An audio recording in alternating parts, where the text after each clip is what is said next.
Hi everybody, my name is Justin Stoney and I'm the founder of New York Vocal Coaching here in New York City. Welcome to episode 87 of Voice Lessons to the World, the show where we want to help you as singers by answering your questions from all over, and I'll give you a chance to ask questions later, but our question for this week comes from Carlos G. in Puerto Natales, Chile, and Carlos writes, "Dear Justin, how do I find my head voice?" Now Carlos, what a great coincidence, and not just because I have a head cold today, you can hear, but also because this is part 2 of our Vocal Register World Tour. So pack your passport, pack your luggage, pack your kit bag, pack your cat bag.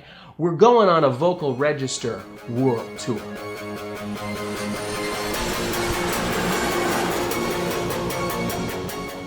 The second stop on our world tour is head voice, and so we're going to talk about what it is, look at it in some songs, and then give you some tips and an exercise to develop it. But first of all, what is head voice? Well, head voice is a cricothyroid dominant production.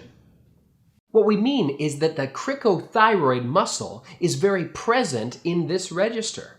The cricothyroid muscle is a muscle that runs between the cricoid cartilage and the thyroid cartilage in the larynx, moves those two cartilages together. When this happens, the vocal cords stretch out, thin out. This stretching causes the pitches to go up, the vocal folds to vibrate faster, and registers like head voice to be encouraged. It's also a register of vocal flexibility. In the last episode with the thyroarytenoid dominant production, we saw that equaled vocal strength. Head voice is really just the exact opposite, vocal flexibility. You can think about when you go to the gym. You do strength work and also flexibility work. Head voice is very much like your flexibility work. And this flexibility causes things like agility for the voice, vibrato, pitch accuracy, and the ability to go higher without getting louder or pushing. So you can see why that's very important. Not only that, but head voice is built for high notes. The vocal folds vibrate hundreds, even thousands of times per second. In chest voice, with that high closed quotient and all that thick mass, it's going to be hard to make the vocal folds vibrate fast enough. But in head voice, with the cords thinning out, the closed quotient decreases. The vocal cords don't stay together as long. This allows them to vibrate more quickly and allows you to sing high notes more easily. But head voice also involves resonance. When the vocal cords stretch out, the larynx tilts and rocks. This sends the air up and into the head resonance.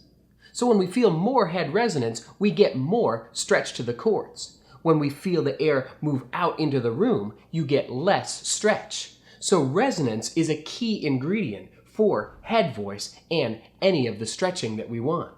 So that should make head voice very clear on a chord level, on a larynx level, and on a resonance level. Yet still, there can be controversy. Most of the confusion and the controversy come from the fact that we use head voice differently for a male than we do for a female. Now, both genders have the tilting and rocking, the stretching of the cords, the use of the resonance, the reduction of the closed quotient. But for males, the vocal cords stay connected like a mix with chest voice. And for females, they disconnect from chest voice. So males stay connected, females do not stay connected in head voice. This is best heard in some song examples. So let's do it. Here's a male song example.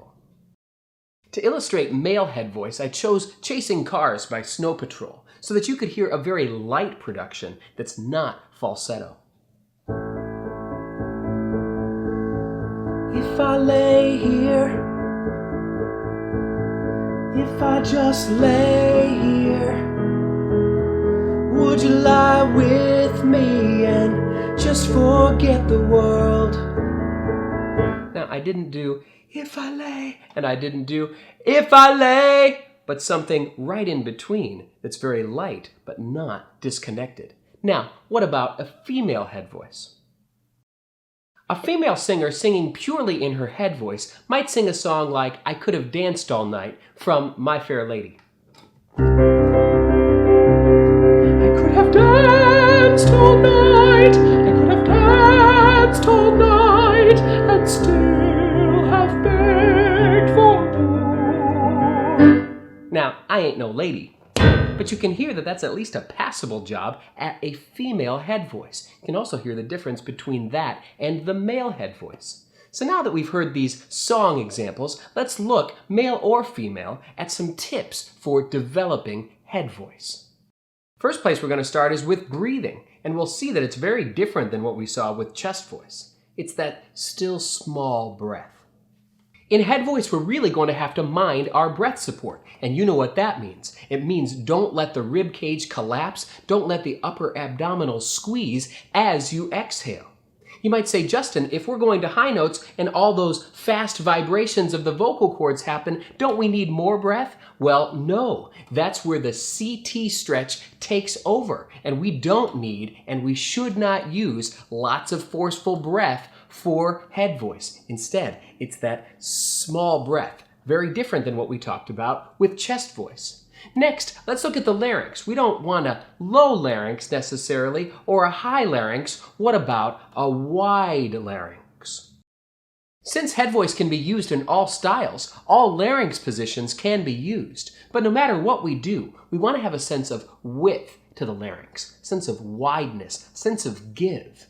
We don't want the cords coming in towards the center, too solid, too strong, too compressed. No, we want to be moving them toward decompression, towards breathiness. Head voice doesn't have to be breathy, but we want to go in that direction so that the closed quotient doesn't get too high, but we go towards that open quotient, towards head voice.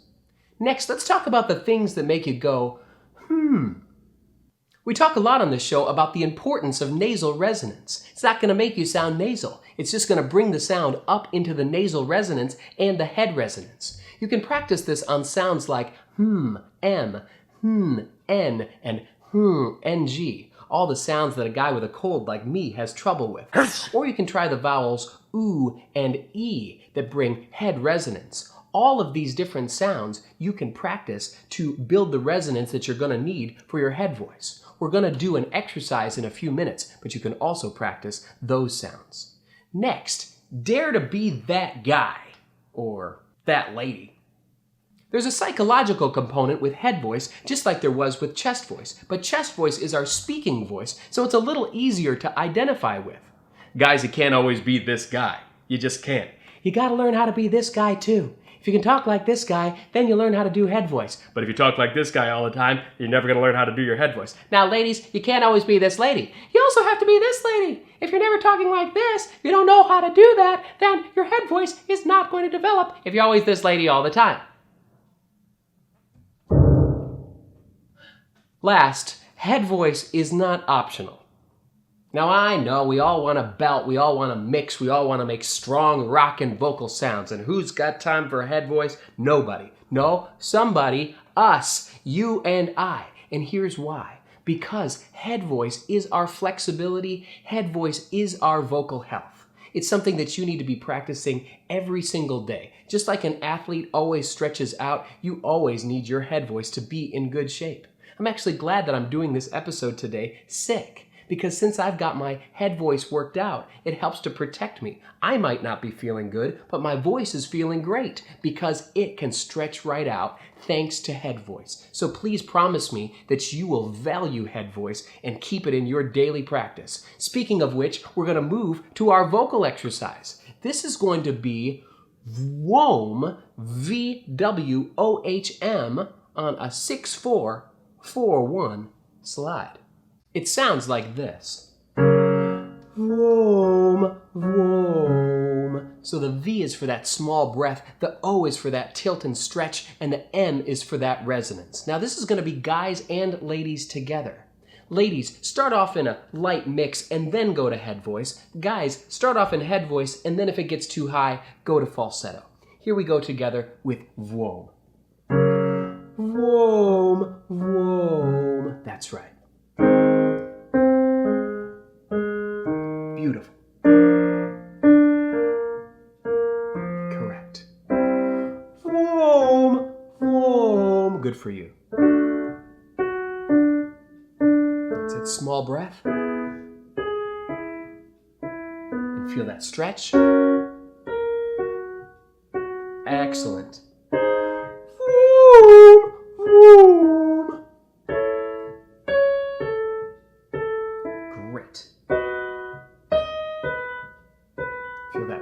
happens. Vroom, vroom.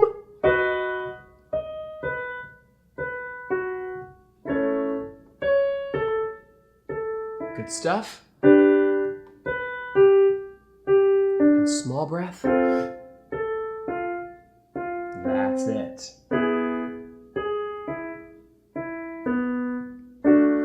Vroom, vroom. Good for you. A few more. And last. Vroom, vroom. Fantastic work with that head voice. So Carlos and all, I hope that's been helpful for you guys today as singers, and this has been part 2 of our Vocal Register World Tour. If you've got questions that you'd like to see us answer on the show, you can send an email to questions@voicelessonstotheworld.com. And I just encourage you, don't lose the joy, don't lose the passion. Don't let people tell you you can't sing. You and I both know it's not true. Get with a great voice teacher near you, or if you're in New York or you'd like to Skype with one of our staff, check out newyorkvocalcoaching.com. If you'd like a vocal course you can do at home, the Voice Lessons to the World vocal course is a 12-part course that takes you on a singing journey from beginner to master level vocal exercises. You can find that at voicelessonstotheworld.com. If you'd like free daily vocal tips sent to your email every day, sign up at dailyvocaltips.com. I'm Justin Stoney. Until next time, make a joyful noise.